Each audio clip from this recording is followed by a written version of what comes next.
Pinangantian kekalih wasrawuh kinapet dening Kang Ibu Rama.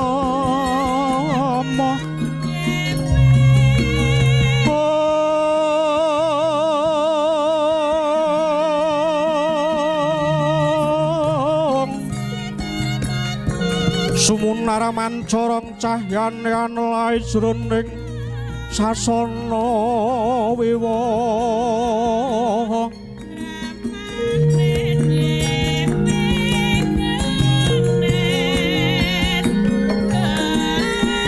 Prapta ing sasana ngajeng wiwaha pinapak kawis tinggal ingkang Ibu mundhut daharan dulangan kepara sedaya dipun pundhut saking lek lomo ingkang Ibu.